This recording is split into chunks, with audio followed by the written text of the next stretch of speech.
Assalamualaikum warahmatullahi wabarakatuh. Alhamdulillahi rabbil alamin. Nahmaduhu wa nasta'inuhu wa nastaghfiruh. Wa na'udzu billahi min syururi anfusina wa sayyiati a'malina. Man yahdihillahu fala mudilla lahu wa man yudlil fala hadiya lahu. Asyhadu an la ilaha illallah wahdahu la syarika lah wa asyhadu anna Muhammadan abduhu wa rasuluhu la nabiyya ba'dah. Allahumma salli wa sallim wa barik ala sayyidina Muhammadin kama dzakarahu adh-dhakirun al-akhyar. Wa salli wa sallim wa barik ala sayyidina Muhammadin makhtalafa al-lail wan nahar. Wa salli wa sallim wa barik ala sayyidina Muhammadin wa ala al-muhajirin wal ansar. Amma ba'd. Bapak Ibu jamaah salat maghrib dan halaqah tadabbur Al-Quran rahimakumullah. Malam ini kita akan belajar mentadaburi firman Allah Subhanahu wa taala tentang akhlak mulia, yaitu akhlak Nabi Muhammad SAW, khususnya sifat lemah lembut atau ar-rifq, atau mungkin lebih dikenal dengan istilah rifqi atau rifqa atau rafiq atau rafiqa. Akhlak ini Allah jelaskan salah satunya di dalam surat Ali Imran, surat ketiga ayat 159. Ini ayat yang akan kita bedah pada malam ini.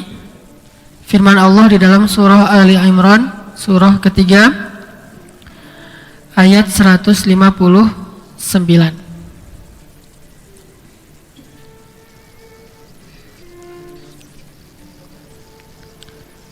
Maka seperti biasa sebelumnya kita akan bertilawah dulu satu ayat ini yang akan kita bedah. Nanti kita akan coba tadabbur, mengambil nasihat dan pelajaran untuk bisa kita amalkan dalam hidup kita. Silakan dibuka mushaf surah Ali Imran, surat ketiga dalam urutan surat Al-Quran, ayat 159. A'udzu billahi minasy syaithanir rajim.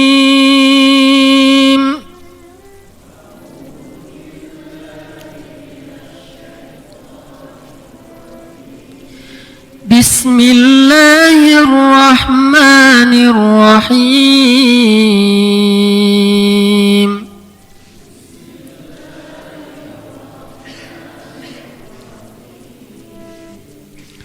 فبما رحمة من الله لنت لهم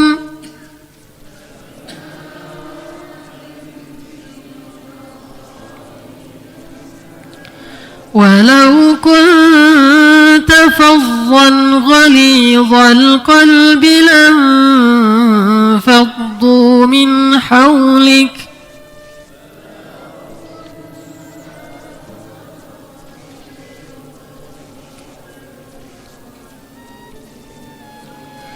فاعف عنهم واستغفر لهم وشاورهم في الأمر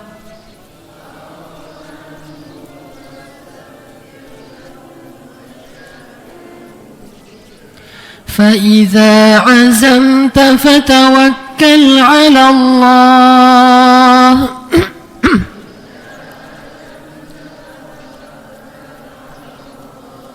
إن الله يحب المتوكلين.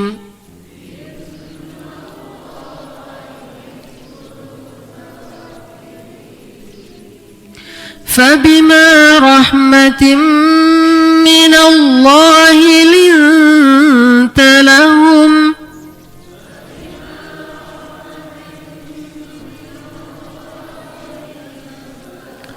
walau kunta faddan ghalidhal qalbi lanfaddu min hawlik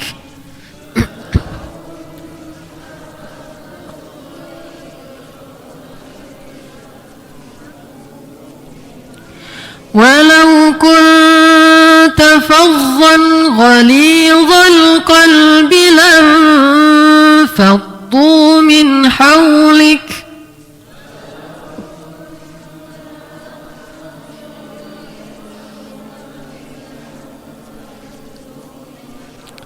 fa'fu anhum wastaghfir lahum wa shawirhum fil amr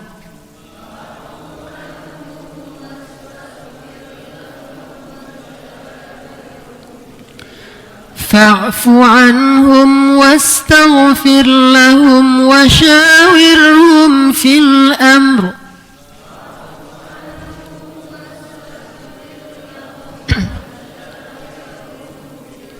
fa'fu anhum wastaghfir lahum wa shawirhum fil amr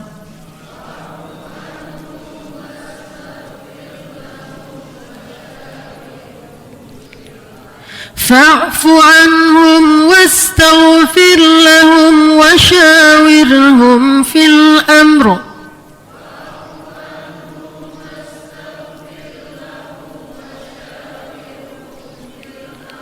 fa'fu anhum wastaghfir lahum wa shawirhum fil amr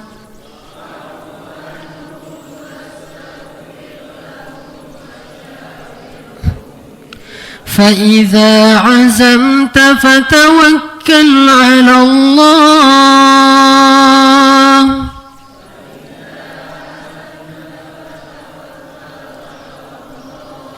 إن الله يحب المتوكلين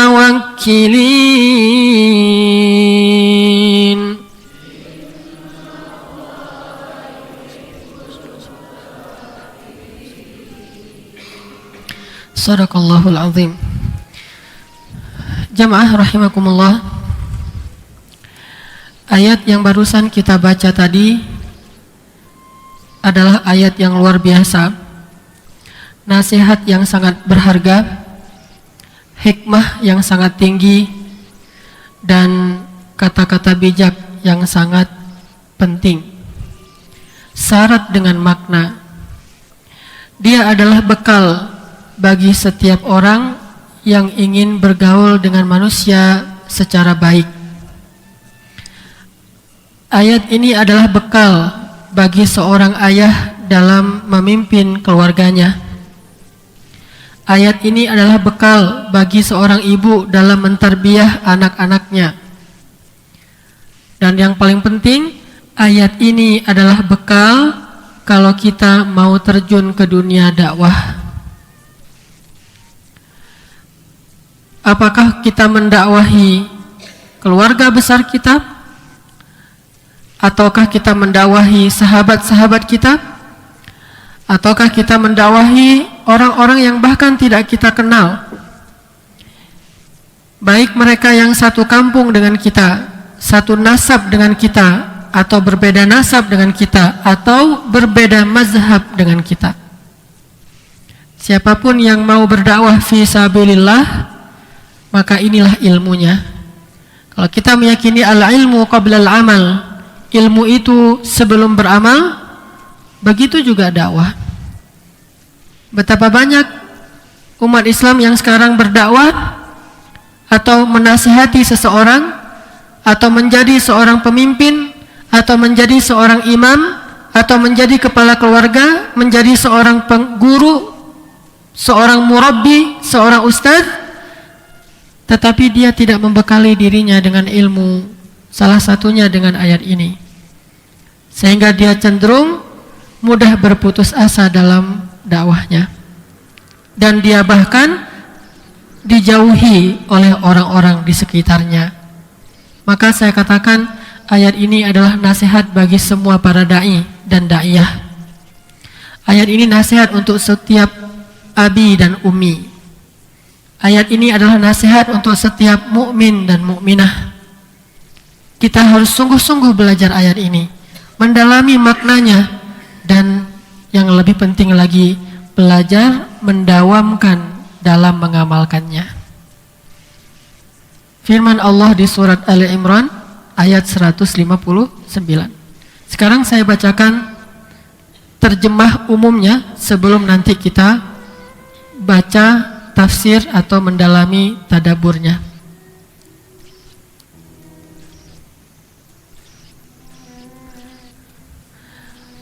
Maka disebabkan rahmat dari Allah, akhirnya kamu bisa berlaku lemah lembut terhadap mereka. Sekiranya kamu bersikap keras lagi berhati kasar, tentulah mereka menjauhkan diri dari kamu. Maka karena itu, maafkanlah mereka, mohonkanlah ampunan untuk mereka, dan bermusyawarahlah dengan mereka dalam urusan itu. Kemudian apabila kamu telah membulatkan tekad, maka bertawakallah kepada Allah. Sesungguhnya Allah menyukai orang-orang yang bertawakal kepadanya. Faham? Kalau cuma baca terjemah, pasti kita agak-agak, karena bahasa terjemah kan terlalu resmi, dan kita udah jarang kan pakai bahasa baku. Saya ingin pergi ke sekolah, jarang kan? Kita potong, saya mau ke sekolah gitu ya. Orang Arab juga nggak ngerti, sama, karena mereka udah kebiasaan pakai bahasa ammiyah. Rahfin, rahil madrasah. Kalau bahasa Arab yang bakunya, ila aina anta zahib, atau ila aina tazhab, kemana kamu pergi? Bahasa gampangnya rahfin. Jawabannya ana zahibun ilal madrasah. Tapi bahasa gampangnya ana rahib madrasah. Kan gampang ya. Karena kita keseringan pakai bahasa pasaran, akhirnya kalau kita baca terjemah kita agak-agak kagok gitu. Ini apa sih maksudnya? Sama kayak anak kita kelas 2 SD, kelas 3 SD baca buku bahasa Indonesia. Ada kalimat pendek di situ. Terus dia baca, lancar bacanya. Terus kita tanya, kamu paham nggak? Enggak. Banyak kan yang kayak gitu? Termasuk anak saya Aisyah tuh, belajar buku pelajaran sekolah. Pas dia baca, lancar. Terus saya tanya, Aisyah paham nggak? Enggak. Padahal bacanya lancar. Kenapa? Beda bahasa buku dengan bahasa sehari-hari. Sekarang saya terjemahkan dengan bahasa gaul. Kalimat ini yang tadi bahasanya bahasa baku, sekarang jadi bahasa gaul. Tapi nggak gaul-gaul amat juga sih. Siapa yang paling gaul? Anak gaul ada di sini? Coba terjemahin ayat ini dengan bahasa gaul. Maksudnya bahasa sehari-hari ya. Maka karena rahmat Allah lah kamu bisa bersikap lemah lembut kepada mereka. Kalau kamu bersikap kasar dan hatimu keras, pasti mereka akan menjauhkan diri dari engkau. Maka dari itu, maafkanlah kesalahan mereka. Mintalah ampun kepada Allah untuk mereka, dan bermusyawarahlah dengan mereka dalam urusan-urusanmu. Jangan tinggalkan mereka. Jika kamu sudah bulat tekad dalam suatu urusan, maka bertawakallah kepada Allah. Sesungguhnya Allah suka orang-orang yang bertawakal. Paham? Enggak juga. Saya ganti bahasa Inggris. Paham kan ya? Berarti enggak perlu pakai bahasa Inggris. Apa inti dari ayat ini? Kalau kita baca asbabun nuzul, bahwa ayat ini turunnya setelah perang Uhud. Tahu kan bagaimana akhir dari perang Uhud? Waktu itu kaum muslimin hampir saja menang, tapi tiba-tiba diserang balik oleh Khalid bin Walid yang masih kafir, sehingga kaum muslimin mengalami kekalahan. Apa penyebabnya? Karena pembangkangan sebagian prajurit terhadap perintah Nabi. Apa pembangkangannya? Turun dari bukit. Kata Nabi, apapun yang terjadi, walaupun kalian melihat kami dimakan oleh burung-burung gagak, artinya udah mati, jangan tinggalkan pos kalian. Jangan turun dari bukit, karena itulah benteng kaum muslimin. Pemanah itu ada di atas, sniper. Kalau sniper udah meninggalkan prajurit yang turun ke lapangan, maka mereka nggak punya pasukan pendukung. Sniper itu kan penting banget. Walaupun dia sembunyi di atas menara-menara, di atas pohon, di atas bukit. Dia cari posisi yang paling pas untuk nembak. Apapun yang terjadi pada kami, kalian nggak boleh turun. Tapi apa yang terjadi? Ketika kaum muslimin sudah memukul mundur orang-orang Abu Sufyan, sehingga pasukan Abu Sufyan berlarian ke belakang dan meninggalkan sebagian dari harta mereka. Ada unta, kuda, panah, pedang, perisai, baju besi, semuanya ditinggalkan dan itu bisa dijual, lumayan, ghanimah. Maka kaum muslimin yang berada di bawah sebagiannya mengambil ghanimah untuk dikumpulkan. Yang di atas ngelihat, enak banget yang di bawah dapat ghanimah, kita di sini nggak dapat apa-apa. Akhirnya lebih dari setengahnya turun untuk mendapatkan ghanimah. Mereka tahu perintah Nabi, cuma mereka berpikir ini udah menang, udah selesai perang itu, sehingga sekarang saatnya dapat ghanimah. Mulailah mereka meninggalkan pos mereka. Tersisa beberapa orang saja di atas itu.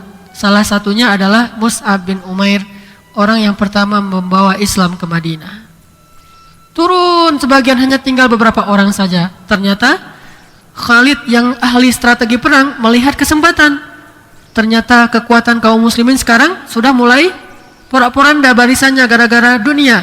Akhirnya Khalid muter dengan Kopassusnya, pasukan kecil tapi semuanya elit. Muter dengan kecepatan tinggi, dia seranglah kaum muslimin dari belakang. Ketika kaum muslimin diserang, harusnya ini bisa dibantu oleh pemanah dari atas ya.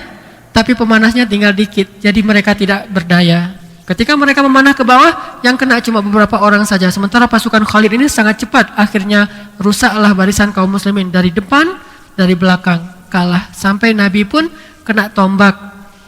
Abu Bakar berdarah-darah. Para sahabat banyak yang syahid, syuhada Uhud. Akhirnya kaum muslimin mundur naik ke atas bukit, sehingga Hamzah terbunuh dalam peristiwa itu dan memperoleh syahid. Bahkan saking sulitnya waktu itu, Nabi dan para sahabat naik ke atas bukit dan dikabarkan bahwa Nabi sudah wafat. Padahal Nabi dilindungi oleh para sahabat. Beliau sudah luka parah. Lalu jenazah Hamzah tergeletak di bawah. Datanglah Hindun. Dia belah dadanya Hamzah sampai ke perut. Dia cari jantungnya.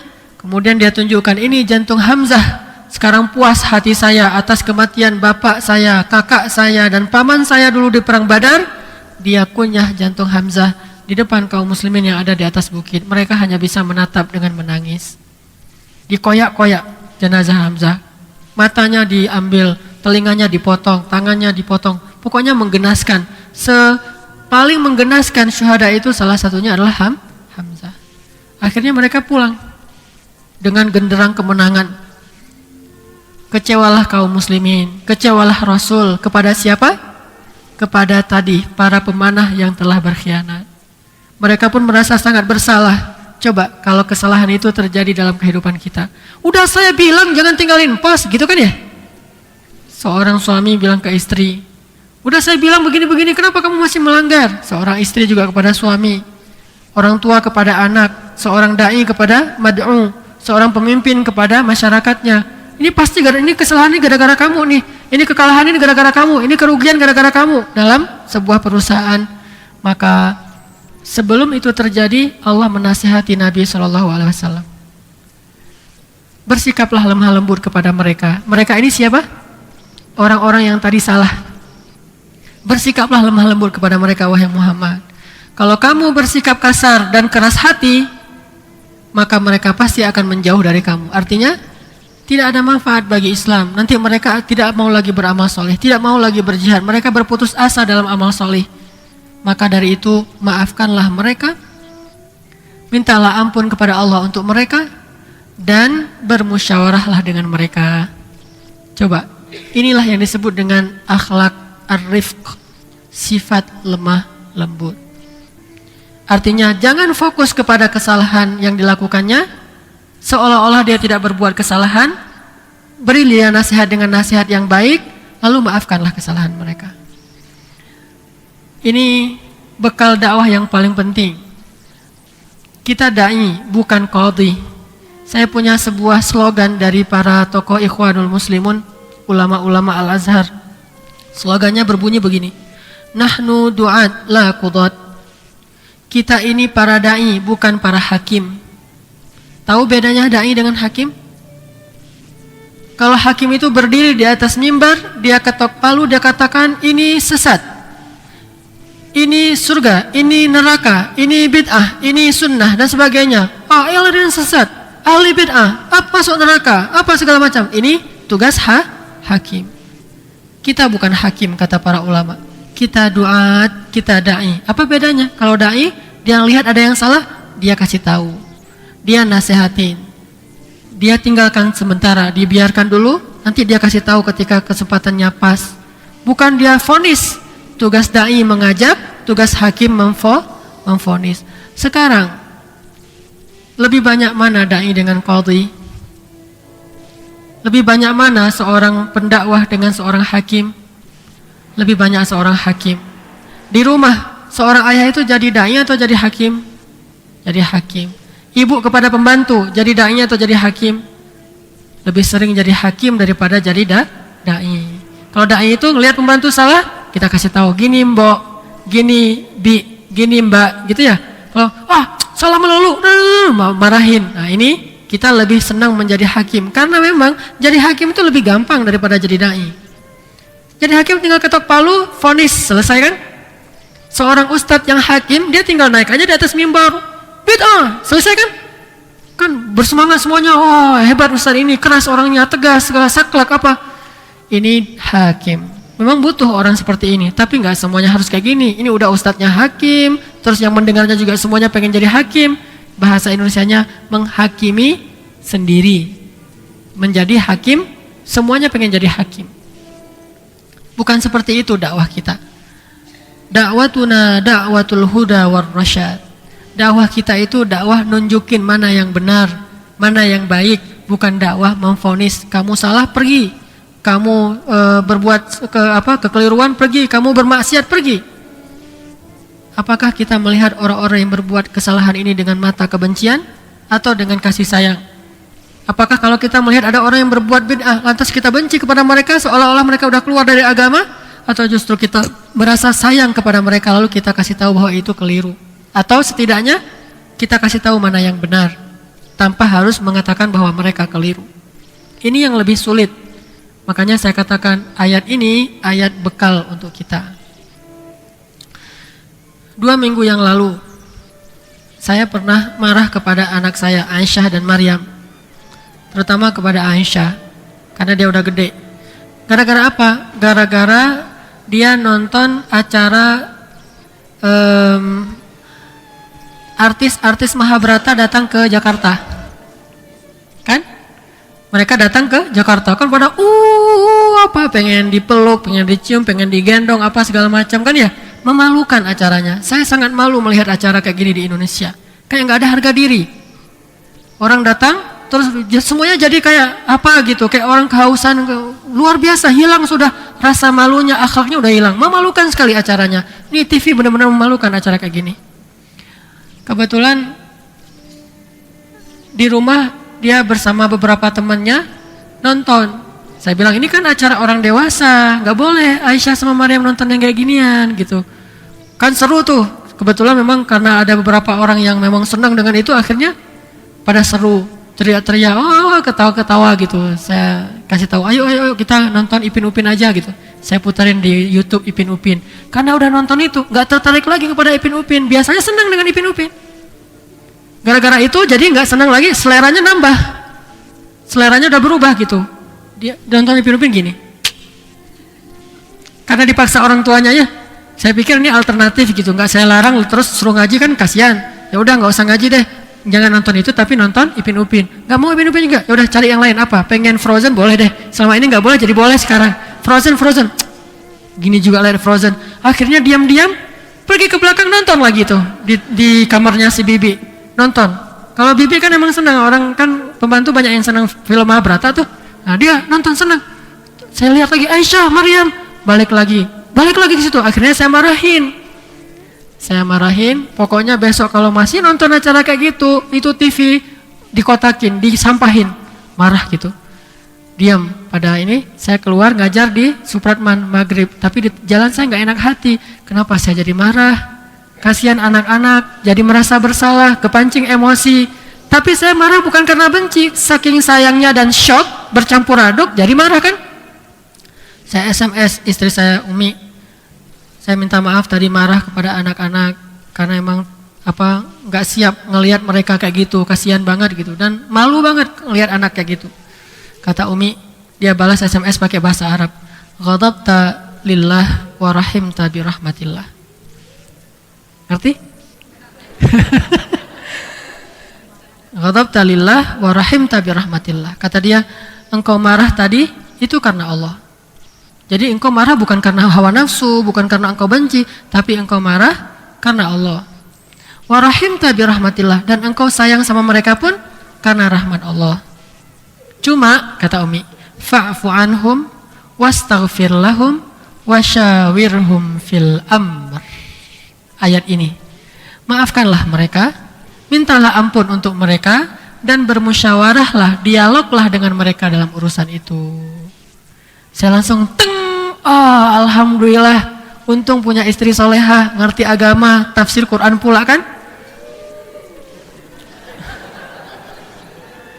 Ayat ini menjadi hidayah bagi saya. Langsung saya pas pulangnya itu, langsung saya mampir ke situ, beli oleh-oleh makanan, beli pizza apa, pulang pizza apa segala macam, cair lagi makan segala macam. Udah gitu minta maaf. Tadi udah salah sih sikap, kepancing emosi. Itulah sebabnya saya belajar lagi. Padahal ayat ini udah dihafal sejak di Al-Azhar, kan di Al-Azhar itu hafal 8 juz. Ini kan termasuk di antara 4 juz pertama. Udah hafal tapi kok enggak kena. Karena belum pernah ngalamin. Pas dialami, pas dipakai oleh istri ayat ini di BBM kan, saya langsung kena wa fa'fu anhum. Maafkanlah mereka.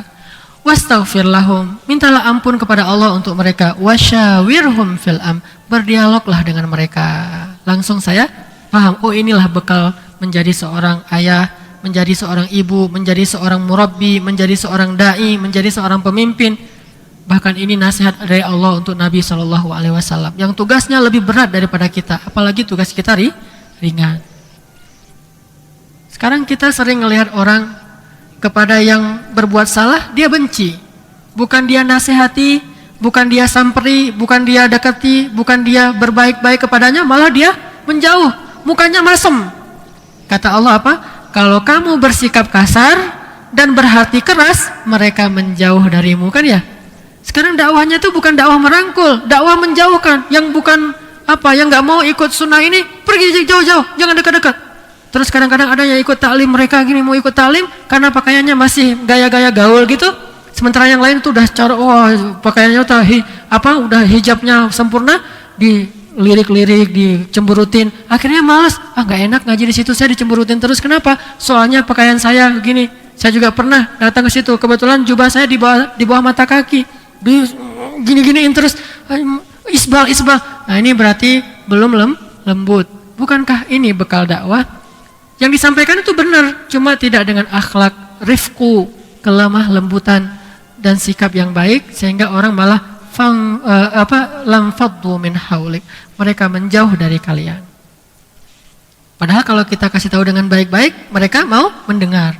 Kemarin di Tuban, saya lagi bawa keluarga saya untuk menikmati purnama di laut. Kenapa saya nggak pulang-pulang dulu? Saya tunggu purnama. Karena menikmati purnama di laut itu kan bagus tuh, kerlap-kerlip kayak mutiara gitu ya. Saya pasti pulang ke Bandung itu setengah bulan lebih karena tunggu bulannya 15 purnama. Pas malam purnama, saya jalan-jalan ke laut di Tuban sambil makan-makan sore itu. Kebetulan nggak saya tahu di situ ada acara sedekah laut di restoran langganan saya. Acara sedekah laut. Pas saya sampai ke sana, saya pakai baju biasalah untuk mandi, untuk makan-makan, nggak pakai baju ustadz gini. Nah, kebetulan udah kenal dengan yang pemilik restoran, dia datang saya, Ustadz sini Ustadz. Dia panggil saya Ustadz sini Ustadz. Sekali dia panggil Ustadz, sekali dia panggil Gus. Dia bilang gini, alhamdulillah nih takdir Allah antum datang ke sini nih. Ada apa Pak? Coba baca SMS nih. Saya baca SMS dari seorang kiai. Pak, mohon maaf malam ini saya nggak bisa datang. acara tausiah sedekah laut. Saya lagi sakit. Untung ada antum nih. Allah yang antarkan antum nih untuk ceramah di sedekah laut. Sedekah laut gitu loh. Coba gimana? Saya langsung nih, gimana cara nolaknya nih? Pak, banyak kiai di sini nih kan, banyak daerah-daerah pesantren nih, banyak kiai. Enggak, Allah yang ngantarin antum pokoknya harus ceramah. Mau ceramah apa saya? Udah, saya nggak bawa baju nih, saya kasih jubah saya. Saya nggak bawa sorban, kan nggak enak nggak pakai sorban pelontos gitu. Saya kasih sorban saya, dibawain jubah, sorban baru semuanya kasih. Pokoknya antum harus mau. Kan dalam hati saya pengen menikmati purnama. Malah disuruh tausiah. Akhirnya anak-anak, istri semuanya tidur di ruangan di restoran itu. Saya tunggu ceramahnya jam 11 malam. Acara sedekah laut. Sebelumnya ada beberapa ritual dulu segala macam. Pas ceramah kan agak-agak gimana gitu ya. Saya cerita aja tentang ayat-ayat kelautan. Tahu nggak ayat-ayat kelautan? Coba sebutkan ayat-ayat kelautan. Marajal bahraini yaltaqiyan bainahuma barzakhun la yabghiyan yakhruju minhumal lu'lu'u wal marjan walahul jawaril munsya'atu fil bahri kal a'lam. Itu nikmat Allah di laut. Bahtera, berlayar, cari ikan, dapat mutiara-mutiara, yaitu rajungan, saya bilang ketawa gitu ya. Mutiara yang dimaksud ini kalau untuk orang Tuban, rajungan, karena mereka senang rajungan. Kan dapat tuh rajungan satu kuali itu lagi dimasak untuk acara sedekah laut. Itu lu'lu' wal marjan, cerita dengan lemah lembut. Akhirnya mereka bilang apa? Ustadz, kalau bahasa Jawa mah ceramahnya terlalu singkat. Padahal udah sejam. Terlalu singkat. Tahun depan kita sedekah laut semua usahanan lagi ya. Ya semuanya. Tahun depan saya udah di booking sedekah laut di Tuban. Artinya begitulah dakwah. Kita nggak ketemu dengan semua orang yang faham. Maka butuh lemah lembut. Kalau misalnya nggak ada, ya nggak jadi. Lam faktu min haulik, mereka akan menjauh darimu. Sedikit lagi nih, pernah saya diundang, kan saya sering tausiah gitu. Kalau acaranya kayak gini kan nyaman nih. Semuanya insya Allah udah jadi orang soleh, pengen mentajdid iman. Ini diundang di acara orang-orang motor. Tahu sendiri kan gaya-gaya orang motor? Saya nggak tahu kalau undangannya itu untuk acara mereka. Kalau tahu saya nggak mungkin mikir-mikir gitu. Yang undang kebetulan jamaah Ustadz acara reuni gitu. Pas saya datang rambutnya pada gondrong, tatoan, terus perempuan-perempuannya ngerokok. Coba gimana? Mau tausiah apa nih acara kayak gini? Mereka juga nggak berharap saya tausiah.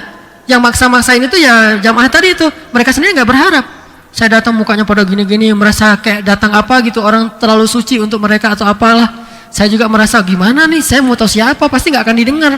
Pas saya berdiri assalamualaikum, di belakang pada gini-gini ngobrol sama teman-temannya. Cuma berapa orang dengar, doang yang dengar. Kepancing kan?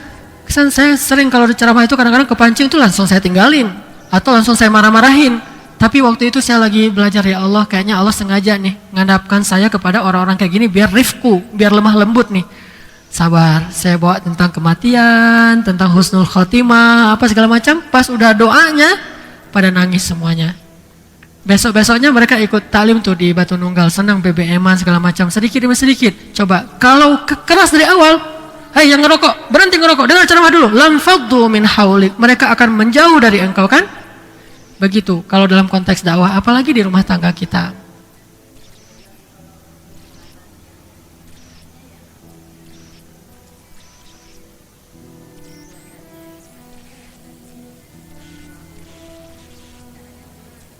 Ya nasihat yang baik. Dengan musyawarah, dengan dialog. Nanti kita habis insya akan bahas bagaimana Nabi menghadapi orang-orang seperti ini. Orang yang berbuat salah, sengaja berbuat kesalahan, atau orang-orang yang berkhianat. Gimana cara Nabi memperlakukan mereka. Nanti insya Allah setelah salat isya. Bismillahirrahmanirrahim. Jamaah rahimakumullah. Kadang kita ketika baru saja hijrah dari yang dulunya tidak mengenal agama, sekarang jadi lebih mengenal agama. Yang dulunya jarang ke masjid, sekarang sering ke masjid. Yang dulunya nggak ngerti sama sekali apa itu Al-Quran dan hadis, sekarang sudah membaca tafsir. Yang dulunya tidak pernah duduk dalam majelis ilmu, sekarang rajin duduk dalam majelis ilmu. terkadang ketika kita sedang berhijrah seperti ini, kita mengalami puberitas spiritual.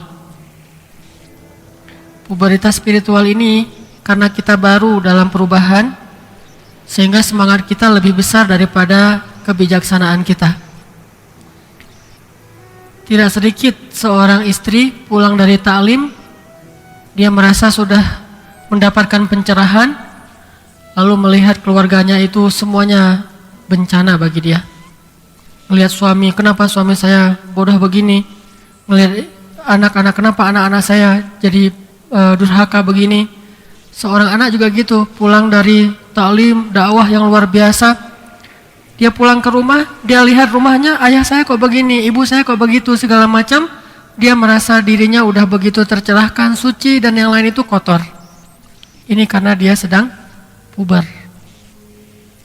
Puber itu dalam bahasa saya adalah ketidakseimbangan antara semangat dengan kebijaksanaan karena baru mengalami suatu hal. Kayak puber gaul.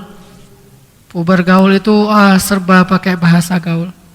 Atau puber secara hormonal, maka dia akan berlebihan dalam urusan nafsu. Begitu juga puber dalam dakwah, puber dalam spiritual, puber dalam agama. Walaupun ini sesuatu yang positif, tapi kita harus hati-hati. Karena asalnya dakwah itu adalah dengan kelemah lembutan. Itulah ruhnya dakwah, akhlak yang lemah lembut. Dulu kelas 2 SMA, saya baru pertama mengenal dakwah tuh kelas 2 SMA. Kalau masuk pesantren sih dari kelas 1 SMP, tapi baru tahu dakwah kelas 2 SMA. Apa bedanya pesantren dengan dakwah? Pesantren belajar ilmu agama, tapi belum mengerti ruh semangat keislaman tuh nggak paham, cuma paham fikihnya saja. Kelas 2 SMA saya mulai mengenal dakwah lewat jamaah tabligh. Tahu jamaah tabligh? Khuruj 3 hari, 40 hari, dan segala macam. Ini termasuk di antara jamaah-jamaah dakwah yang luar biasa yang ada di dunia, lahir di India, Pakistan, dan tentunya mana ada jamaah yang sempurna kan ya? Ada plus minusnya, ada kelebihan, ada kekurangannya, dan kita lagi-lagi bukan hakim untuk memvonis orang lain. Saya pertama mengenal dakwah itu lewat jamaah tabligh, diajak oleh seorang qori dewasa. Waktu itu saya suka ikut musabaqah, udah tingkat remaja. Qori dewasa ini tabligh dia. Udah lama di tabligh, dia ajak saya dengan lemah lembut, diajak ngaji segala macam. Akhirnya saya ngajinya udah mulai tawadhu gitu. Sebelumnya kan saya kalau ngaji kan gaya-gayaan gitu ya. Wah, gimana suaranya yang kenceng biar juara. Sejak saya udah mulai di istilah orang tabligh mah ditashkil. Ditashkil itu diajak sama dia. Mulai ngajinya udah gaya-gaya tawadhu gitu deh. Agak-agak nggak terlalu pamer, gimana gitu. Sehingga pas seleksi saya nggak lewat. Dianggap kamu sekarang udah aneh kata jurinya. Dulu kamu orangnya berani segala macam, kok sekarang kamu jadi orangnya nggak jelas tawadhu gini kata dia. Pokoknya nggak lewat aja ke nasional, cuma sampai di provinsi. Gak apa-apa saya pikir ya, karena saya udah lagi semangat dakwah nih. Diajaklah khuruj 3 hari. Khuruj 3 hari makin semangat. Khurus lagi, makin semangat lagi, khurus lagi, makin semangat. Akhirnya saya aktif banget di tabligh. Bahkan di markasnya tabligh di Aceh, saya jadi imam waktu itu. Udah di markas, di daerah Montasik di sana namanya. Wah, penuh jamaahnya, saya jadi imam, semangat dakwah, kemana-mana, keliling-keliling gitu, dari satu masjid ke masjid yang lain. Terus liburlah sekolah, libur musim panas gitu kan, libur panjang, sebulan, pulang ke rumah. Ngelihat kondisi di rumah, itu beda banget dengan kondisi ruhiyah saya, jomplang gitu. Ruhiyah saya lagi semangat-semangatnya, di rumah malah beda gitu. Akhirnya saya buat peraturan gitu. Pokoknya sholat harus di masjid semua. Bapak di masjid, adik di masjid, nggak ada cerita sholat di rumah. Keras kan awal-awal datang nih. Kakak saya yang tentara itu juga, masjid loh, ngapain lu di sholat di sini? Ramai sama kakak, kan dia orangnya emosi, saya juga emosi, sama-sama emosi itu. Di rumah berantem, teriak-teriak. Saya teriak, menurut saya teriak nih karena Allah. Dia teriak karena hawa nafsu. Wah, ramai aja gitu. Terus buat taklim di rumah, baca, semuanya harus duduk, matiin TV tuh. Matiin TV, tegas aja gitu ya. Lama-lama saya belajar sampai di Mesir. Saya mulai mendalami Ikhwanul Muslimun. Saya tinggal di pusatnya orang-orang Ikhwan. Banyak orang-orang tokoh-tokoh Ikhwan, termasuk yang kemarin terbunuh, mudah-mudahan syahid. Banyak tokoh-tokoh Ikhwan saya belajar. Ternyata kok lemah lembut, orangnya kuat-kuat. Orang Arab kan, orang Mesir lagi kan, orangnya kuat-kuat, semuanya bisa nembak karena apa wajib militer, olahraganya bagus-bagus, badannya tuh, bodinya tuh keren-keren, tapi kok lembut-lembut, jidatnya hitam-hitam, tapi kok baik akhlaknya, tersenyum, ilmunya profesor-profesor tuh. Kalau kita datang dia kayak orang biasa aja, nggak sombong, nggak apa. Jadi sejajar dengan kita. Saya mulai belajar akhlak di situ dari Ikhwanul Muslimun. Akhirnya saya bukan pindah sebetulnya, lebih aktif di Ikhwan. Saya tidak meninggalkan tabligh karena bukan aliran sesat, hanya mungkin lebih aktif di Ikhwanul Muslimun. Jadi saya lebih banyak bergaul dengan orang Ikhwan. Orang Ikhwan itu kan pintar-pintar. Terkenal anak-anak kader Ikhwan itu di Al-Azhar rata-rata nilainya mumtaz, excellent semuanya. Karena emang kader mereka itu penggemblengannya tuh di ilmu nomor 1. Baru nanti di fisik, olahraga, mukhayyam kayak berkemah gitu, latihan nembak, memang mereka siap gitu. Makanya muncul kayak Hamas di Palestina kan ya. Selain orangnya lembut-lembut, tapi semangat, kuat juga, bisa bertempur. Bukan seperti yang dibayangkan, ini orang yang udah soleh banget jadi kita nggak mau deket-deket dia gitu, menjauh. Enggak. Saya baru paham itu akhirnya sedikit demi sedikit saya coba terapkan. Walaupun harus melawan ego sendiri, emosi sendiri. Pulang dari Mesir ke Jawa Timur. Jomplang lagi nih. Masih bawa semangat Mesirnya, pulang ke kampung. Ke kampung kan berbagai macam kebiasaan masyarakat, segala macam. Bahkan kemarin aja pas saya mau nanam plasenta anak saya yang ketiga kemarin, karena nggak saya bawa pulang, saya suruh ke orang di bidan itu kan ada petugas yang khusus bagian plasenta ya. Dia biasanya ngambil plasenta, dia tanam di rumahnya gitu. Ditanya sama dia, "Pak, ini perlu saya pakai bumbu nggak?" kata dia. Saya ketawa. Oh, ternyata masih gitu. Terus juga di Jawa juga gitu dulu, pakai buku, pakai uang, biar pintar dan kaya. Enggak, saya bilang, keras, aliran keras segala macam, dituduh Lamkari, LDII, Amrozi, segala macam tuduhan. Nah ini kita butuh ini. Lintalahum fabima rahmatin minallah lintalahum. Lin itu layyin, artinya lemah lembut. Kita harus belajar sikap lemah lembut. Jangankan kepada mereka, kepada Fir'aun aja harus lemah lembut. Coba gimana? Coba nanti lihat, cek di surat Toha deh, kisah ketika Allah memerintahkan Musa dan Harun bertemu dengan Fir'aun. Wa qula lahu qawlan layyina. Ucapkanlah kepada dia ucapan yang layyinan, lemah lembut. Coba, Fir'aun jelas-jelas taghut, jahat banget, membunuh banyak bayi-bayi Bani Israel, sombong, ditambah lagi di sampingnya itu ada Haman yang sok gimana gitu. Tahu kan gaya-gaya pejabat yang sombong tuh Haman banget tuh. Haman tuh kayak gitu tuh, pejabat yang udah kekenyangan, sombong, gak mau ngelihat orang, lihatnya tuh dengan ujung mata. Musa, Allah tahu Rasulnya itu siapa. Yang satu namanya Harun. Ini orang emang udah lembut, gak perlu disuruh lembut juga, udah lembut ya, Harun kan. Tapi Allah tahu siapa yang satu lagi, Musa. Di bayinya aja udah narik janggut Fir'aun sampai copot janggutnya. Ini orang yang disuruh lemah lembut. Kalau enggak, Allah enggak akan bilang bersikap lemah lembut, karena yang diutus itu Musa. Jadi Allah tahu banget siapa Musa. Musa itu main tarik aja janggut orang, diplanting, didorong ini, mati. Coba, ketika Musa masih remaja, ngelihat orang Egyptian berantem sama Bani Israel, Egyptiannya itu ditampar sama Musa, mati. Saking kuatnya Musa. Makanya Allah bilang, "Hei Musa, pergilah kamu bersama Harun." Kenapa pakai Harun sebagai pendamping Musa? Untuk menetralisir sikap Musa yang keras. Harun itu terkenal lemah lembut. Makanya Harun itu salah satu nabi yang paling disukai Bani Israel. Kalau malaikat yang disukai Bani Israel siapa? Mikail. Kalau nabi, Aaron, Harun. Kenapa? Dua-duanya ini versi Bani Israel itu bisa dipermainkan. Kalau Musa kan gak bisa dipermainkan. Makanya ketika Bani Israel menyembah ijel, anak sapi, Harun bilang gimana? "Wahai Bani Israel, bukankah kalian sudah memahami kebenaran? Bukankah sudah turun ayat-ayat Allah yang benar seperti apa? Allah itu Tuhan kita segala macam." Nasihat. Datang Musa, buak, dihancurin semuanya. Harunnya ditarik janggutnya, terpelanting. Coba ketika Harun ditarik, terpelanting, apa kata Harun kepada Musa? Ya ibna ummi, wahai anak ibuku, janganlah engkau tarik janggutku. La ta'khuz bilihyati. Coba gimana lembutnya Harun. Wahai anak ibuku, janganlah engkau tarik janggutku, sakit. Coba gimana? Harun, inilah penyeimbang Musa nih. Kalau nggak gitu, Musa orangnya Umar. Makanya ada Abu Bakar. Biar Umar ini nggak terlalu liar, diimbangin oleh Abu Bakar. Tapi butuh juga ketegasan seperti itu, keras seperti itu. Bukannya Abu Bakar nggak tegas, tetapi memang masing-masing orang punya plus minusnya. Kadang plusnya lebih gede, kadang minusnya. Ya inilah variasi manusia. Makanya kata Allah di surat Al-Hujurat yang tadi dibaca, syu'uban wa qabail. Kalian itu bermacam-macam suku, bangsa dengan karakteristik yang bermacam-macam, butuh penyeimbang.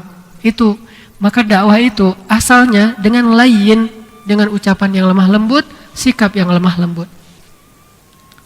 Bisa nggak kita ketika baru pulang ngaji itu jangan jadi kasar, malah orang nanti larang kita ngaji, kamu nggak usah ngaji lagi, sejak kamu ngaji kamu jadi kasar, jadi aneh, jadi keras gitu ya. Padahal ustadznya nggak ngajarin kayak gitu, kita aja yang karena puber jadi kayak gitu. Pernah nggak ngalamin hal kayak gini? Saya pernah ketika saya masih puber dakwah dulu. Sekarang udah nggak puber tapi masih aja kayak gitu.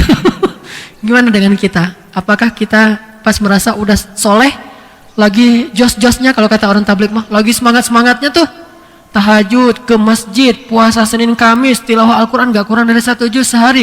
Ngelihat orang lain itu kayak apaan? Nggak, kamu ini orang males. Nah, disitulah kita harus belajar layyin. Asalnya dakwah itu lemah lembut. Makanya Nabi ketika mereka berbuat kesalahan, Allah nasihatin Nabi. Dan ini bukan berarti Nabi udah melanggar, enggak, dinasihatin supaya Nabi lebih baik lagi. Dan Nabi emang udah punya akhlak ini, yaitu layyin, lemah lembut, enggak fokus kepada kesalahannya. Bahkan kalau ada yang berbuat salah, Nabi enggak mau ngelihat ke arah dia, menjaga kehormatan dia. Kasihan kalau dipelototin kan nanti dia jadi malu. Makanya ketika 3 orang enggak ikut perang Tabuk, salah satunya bernama Ka'ab bin Malik, dia datang kepada Nabi. Nabi kan cuma bilang, Allah menyuruh kita untuk mengasingkan orang ini. Allah yang perintahkan. Akhirnya, wahai Ka'ab, mulai sekarang tidak ada boleh kaum muslimin yang berbicara dengan kamu. Tapi tetap tegas, lemah lembut. Jangan tegas kasar. Tegas kan itu udah berat ya. Tambah kasar pula kan makin berat.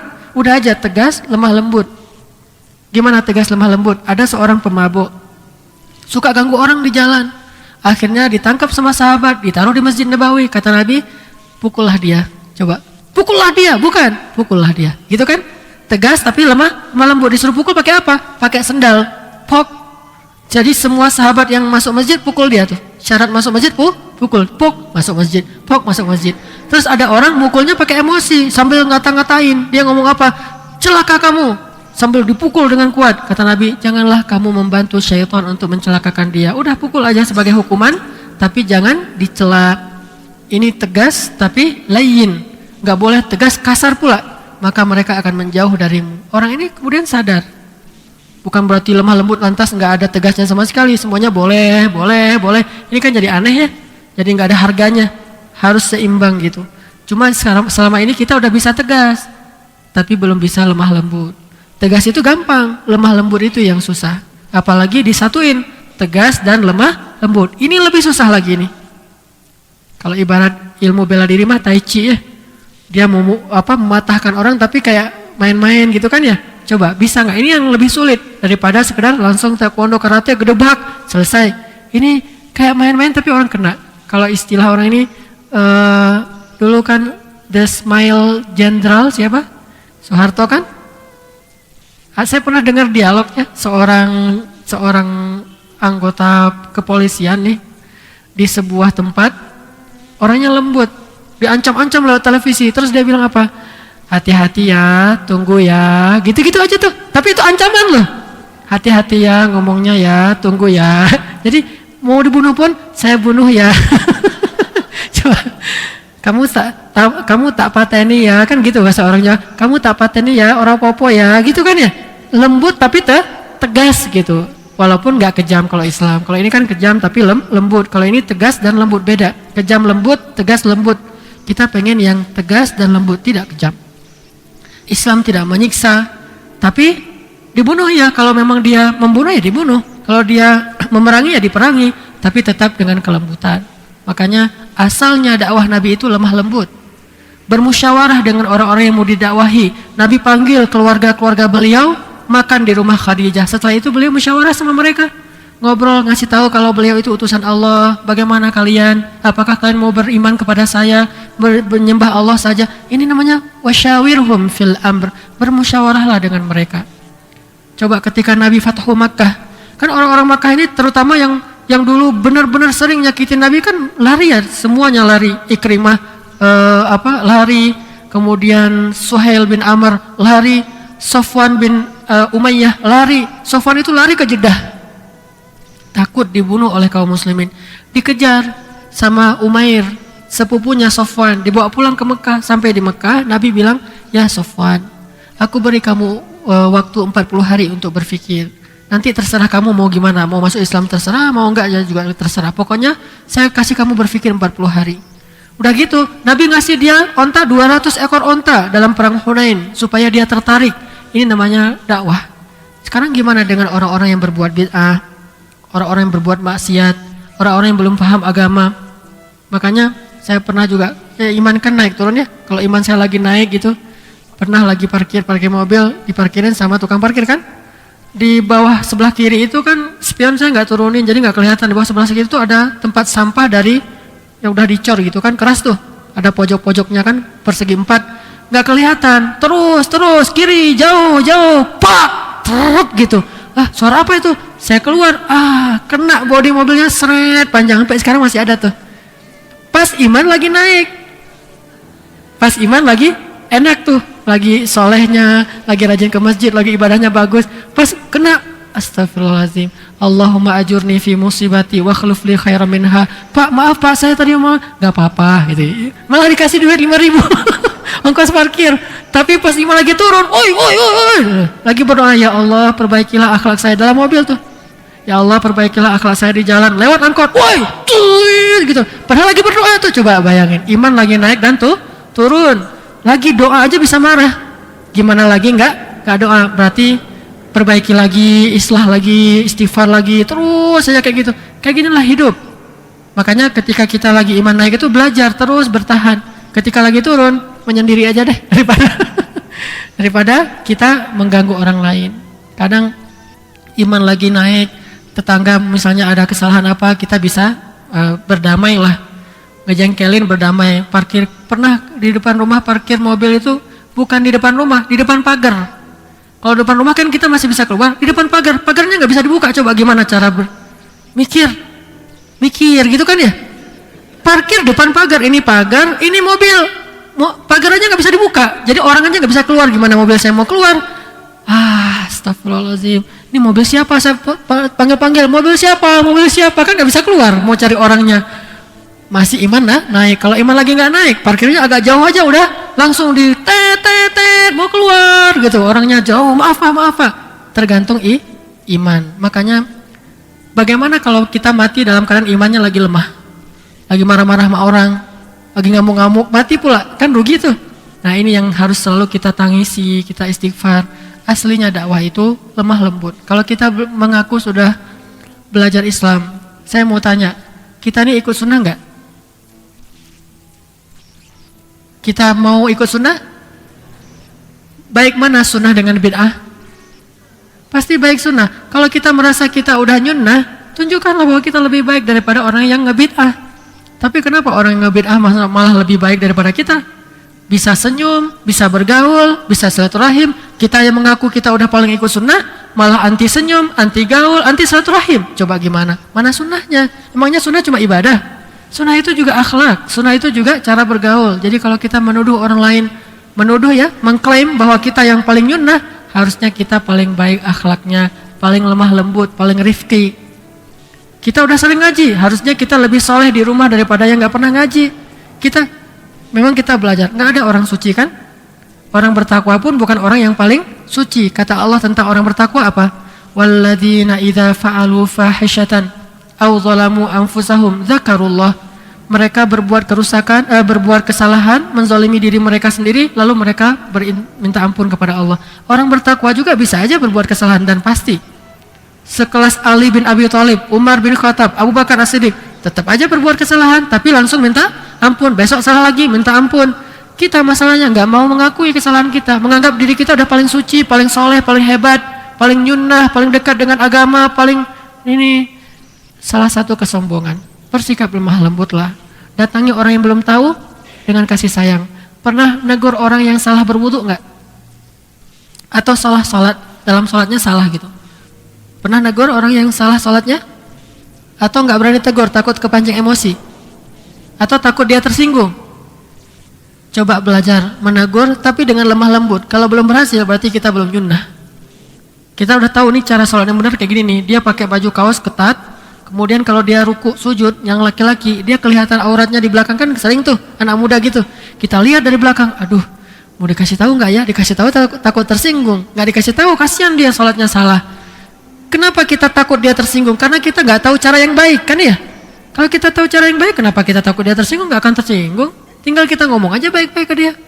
Namanya siapa? Ini. Oh ya maaf ya, tadi saya ngelihat ternyata pakaian kamu itu terlalu pendek. Jadi pas kamu ruku itu kelihatan aurat kamu di belakang, kan nggak sah sholatnya kalau kelihatan aurat. Oh iya ya, biasanya pengalaman saya dia akan bilang oh iya ya terus dia pergi. Nggak diulangi sholatnya. Oh iya ya aja gitu. Oh iya ya, makasih gitu. Pergi dia tuh. Atau ada yang salah wudu. Saya pernah ngeliat anak SMA wudunya zzz. Saya bilang, hah? Wudunya kok gitu? Sambil saya ketawain gitu ya, sambil goyang gitu. Nah, wudu lagi yang benar. Sambil ketawa. Oh iya ya Pak ya, wudu yang benar gitu. Pernah nggak kita belajar kayak gitu? Biar kita terbiasa belajar nasihat menasihati tapi dalam bahasa yang lemah lembut. Kita seringnya kadang-kadang ngelihat orang salah langsung benci, ini nggak pernah belajar, nggak pernah ikut taklim sih, makanya kayak gitu sholatnya. Nah jadi nggak enak gitu ngelihat orangnya. Ini memangnya kita udah sempurna, kita juga banyak salah, cuma orang aja nggak negur kita, takut kita tersinggung sama kayak kita ke orang lain kan ya. Bisa jadi kita juga banyak kesalahan. Kita lihat orang kok pakai jilbabnya gitu, kok ini gini. Saya pernah ikut buat taklim di hotel, salah satu hotel lah, nggak usah disebut, salah satu hotel di Bandung. Pas taklim yang datang itu kan pegawai-pegawai hotel kan pada pakai rok pendek kan, datang nggak pakai mukena, nggak pakai apa, langsung duduk pakai rok pendek. Coba gimana? Kan harusnya gitu kan ya? Pakai mukena sana, ngaji kok gitu? Enggak. Ya ngaji aja dulu. Ngaji dulu terus dikasih tahu pelan-pelan adab-adab menuntut ilmu seperti apa. Mulailah mereka narik-narik gini, narik-narik. Belum pakai mukena, narik-narik doang. Nggak dipakein mukenanya atau sarung atau apa gitu. Kali yang akan datang terus dikasih tahu ke panitianya kalau bisa nanti yang ikut taklim pada pakai sarung dan mukena gitu. Jadi kan nggak akan infak tuh. Ah ustadznya keras. Pernah saya kayak gitu tuh. Ceramah di suatu tempat, saya pikir oh harus tegas kali ini. Saya tegas, minggu depannya nggak pada mau ngaji lagi gitu. Begitu kata Allah, lam faddu min haulik. Mereka akan menjauh dari kamu. Ini kalau kita berhadapan dengan orang awam. Tapi kalau berhadapan dengan orang yang udah rajin ngaji kayak gini masih buat kesalahan, emang harus ditegasin. Ya, kayak Nabi ada orang Badui, maaf buang air kecil di masjid. Apakah Nabi tegas? Enggak. Tapi ketika Ali nggak sholat tahajud, Nabi ngetok-ngetok pintu rumah terus Ali ngebuka matanya masih bengkak, Nabi marah kan? Langsung Nabi berpaling, terus Nabi bilang, wa kanal insan aktsara syai'in jadala. Manusia itu suka sekali berdebat. Nabi marah karena Ali bukan lagi orang awam, udah kader. Jadi orang kalau udah rajin ngaji, udah tahu masih melanggar, kadang ditegasin bertahap. Tapi kalau orang awam, masa langsung ditegasin orang dia juga belum tahu apa-apa? Sampai ada loh yang nggak pernah pegang Quran sama sekali, ada tuh di Indonesia orang Islam, tapi nggak pernah pegang Quran, itu banyak. Berarti mereka benar-benar awam. Jangan langsung dimarahin. Ketemu di mall langsung dimarahin. Jangan. Didik anak kita juga demikian. Pertama-tama saya didik anak-anak saya dulu. Dia kalau di mall tuh kadang-kadang saya khawatir bawa anak-anak ke mall. Langsung main tegur-tegur aja tuh. Mbak, kenapa Mbak nggak pakai jilbab? Hah? Ini gimana nih? Kan agak risih kita orang tuanya kan. Dia ngelihat siapa bapaknya, oh bapaknya jenggotan pula. Langsung dia, iya dek pergi dia. Kan gitu, kasih tahu Aisyah. Aisyah udah benar, cuma kalau Aisyah kasih tahu kayak gitu dia kasihan malu. Terus gimana ngasih taunya Baba? Dia bilang, gimana ya, saya juga bingung ngasih taunya gimana. Nggak dijawab, akhirnya pokoknya udah selesai aja gitu. Pokoknya jangan langsung ditegur di depan orang banyak, malah membuat dia malu. Intinya kita harus banyak belajar akhlak kalau mau berdakwah. Karena banyak umat Islam di Indonesia berdakwah hanya dengan modal semangat tapi kurang tahu ilmu akhlak. Yang dia baca hadis hanya hadis-hadis membanggakan akhlak Nabi tapi tidak menirukan akhlak itu. Seolah-olah akhlak itu eksklusif, hanya milik Nabi, bukan teladan untuk kita. belajar agama mungkin lebih fokus kepada ibadah saja, tidak fokus kepada muamalah. Makanya Muslim harus lebih bersih, harus lebih keren, penampilannya harus lebih menarik, harus lebih lembut ucapannya, harus lebih mudah tersenyum. Pokoknya belajar jadi cermin. Senyum saya yang paling keren yang mana ya? Kayak orang-orang selfie kan? Coba sering-sering senyum. Itu baru Muslim. Kalau Muslim kesannya kumuh, penampilannya nggak menarik, kotor, WC Muslim itu nggak enak dimasukin. Kayak kita pergi ke Mekah Madinah coba. Bukan salah orang Saudi, orang yang jamaah hajinya nih yang salah nih. Kan jamaah haji dari macam-macam nih, ada Indonesia, ada India, ada Afrika kan. Harusnya kan di Masjidil Haram itu masjidnya, WC-nya harus lebih bersih daripada semua WC di dunia kan ya. Muslim pusatnya, tapi orang Islam belum belajar ini. Dia belajar hanya Allahu Akbar, tawaf segala macam. Ini baik, tapi ada yang ditinggalkan yang sangat penting, daya tarik Islam, akhlaknya. Maka tunjukkanlah penampilan. Kalau perlu, Imam Malik pernah nih lagi duduk taklim, beliau kan penampilannya bagus terus. Melihat ada salah orang murid kok penampilannya jelek, kumuh gitu. Ditanya, kenapa penampilan kamu kayak gitu dalam ilmu? Ya Syekh, saya nggak punya baju lain selain ini. Saya nggak punya uang untuk membeli baju baru. Dikasih uang sama Imam Malik, beli baju yang bagus untuk ikut taklim. Karena dalam ilmu itu kita harus lebih baik penampilannya daripada ke mall. Coba ke mall gimana penampilannya? Wow, street. Oh, wangi, datang ke mall gaya-gayaan, rambut dikasih gel, terus juga pakai sepatu yang semuanya satu style gitu ya. Kalau ibu-ibu satu warna, sampai kacamatanya, gelang semuanya casing HP. Kenapa ke taklim malah kumuh-kumuhan? Baju yang udah beberapa hari nggak disetrika. Nah, kita harus belajar rapi. Kalau perlu orang-orang yang udah taklim ini lebih keren daripada orang-orang yang di kafe. Walaupun kerennya itu bukan glamor ya, tetapi rapi. Saya senang lihat orang-orang Suriah yang di Al-Azhar. Mahasiswa Al-Azhar dari Suriah terkenal paling rapi. Sorban mereka itu dililit dengan rapi banget. Kemudian bajunya itu 2 lapis, ada coat gitu, kayak jas musim dingin, terbelah di tengahnya kayak orang Turki. Terus mereka orangnya putih-putih kan orang Suriah mah. Terus janggutnya itu rapi-rapi gitu. Sehingga pas kita ngeliat, wah malaikat lagi lewat-lewat gitu ya. Saking rapinya. Kan Jibril ketika datang ngajarin ilmu kepada Nabi gimana? Komentar Umar, seorang laki-laki yang rapi, baju putih, bersih, tidak ada kerut, wangi, tidak ada bekas-bekas safar. Artinya benar-benar kayak orang baru selesai mandi pakai baju baru datang. Coba lihat Jibril datang untuk ngajarin ilmu. Sehingga para sahabat jadi malu ketemu Jibril. Padahal nggak enak ada Jibril. Coba kita mau cari ilmu malah orang di sebelah kita nggak nyaman duduknya gara-gara kita mungkin bau badan, belum lagi nanti nggak ngomongnya nggak nyaman gara-gara kita belum bersiwak. Harusnya seperti Imam Al-Bukhari, sebelum nulis satu hadis beliau mandi, beliau sholat 2 rakaat, beliau pakai parfum nulis hadis. Mana akhlak seperti ini di antara umat Islam? Akhlak Nabi, akhlak para sahabat, akhlak para ulama. Yang ada adalah teriak-teriak. Ini bukan dakwah Islam. Ini hakim-hakim yang hidup dalam masa-masa yang sulit. Kita sudah hidup di masa yang damai. Mudah-mudahan akhlak ini bisa kita tiru dalam rumah tangga kita, kepada sahabat-sahabat kita, biar mereka tertarik ikut pengajian karena melihat kita kok udah lebih bagus akhlaknya, dan kepada masyarakat mudah-mudahan, sehingga kita bisa menjadi uswatun hasanah kepada orang-orang yang ada di sekitar kita. Terakhir sebelum saya tutup, ada sedikit pengumuman khususnya untuk ikhwan. Saya mengadakan acara gathering untuk semua jamaah pengajian yang ikhwan. Hari Ahad ini tanggal 12. Acara gatheringnya itu kita akan belajar berkuda ke kavaleri Lembang. Berkuda. Kudanya kuda kavaleri ya, kuda yang tinggi, bukan kuda yang di Gunung Sate itu mah. Kuda yang tinggi, kuda perang. Kita akan belajar berkuda. Kita akan belajar fisik. Nanti ada Mayor Elri di sana di Al-Latif itu ada jamaah dari Angkatan Darat juga, ada mayor, ada kapten. Beliau akan ngajarin fisik dasar untuk menjadi seorang pemuda Islam. Dan nanti kalau ini responnya baik, kita akan buat program rutin. Nanti akan belajar berenang ala militer.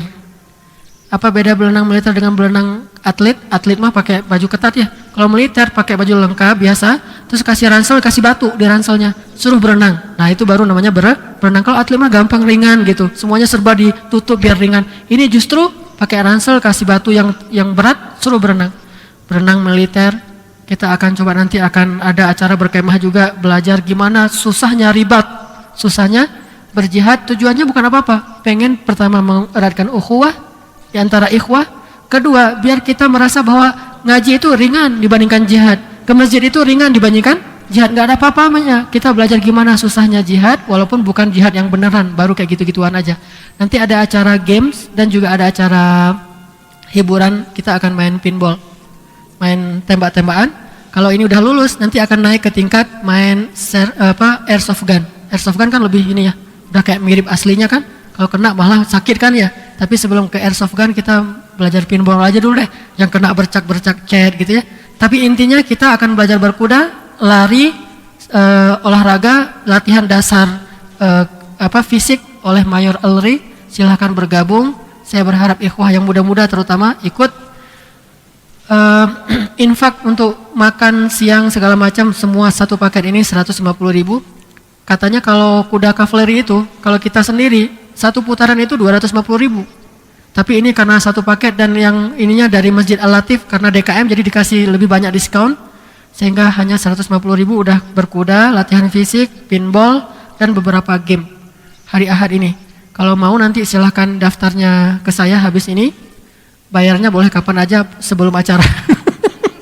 Kapan aja sebelum acara. Nanti kita meeting pointnya tuh di Masjid Al-Latif Jalan Saninten atau dari Jalan Bengawan. Ini hanya awal ya. Saya pengen tahu respon dulu. Kalau responnya bagus nanti kita akan buat program mengunjungi ulama di mana gitu di Indonesia. Ketemu dengan ulama bareng-bareng. Kita akan latihan fisik naik gunung. Kita akan banyak lah. Termasuk nanti pakai senapan angin nembak tupai atau apalah. Ya, ini nanti. Tapi awalnya kita pengen tahu respon dulu, ukhuwah supaya kajian ini nggak sebatas ketemu di sini terus pulang. Bahkan mungkin saya yakin, saya juga sendiri nggak kenal semua nama nih, cuma tahu wajah-wajahnya tapi nggak hafal namanya. Nah, lewat ukhuwah itu nanti kita bisa lebih erat hubungannya.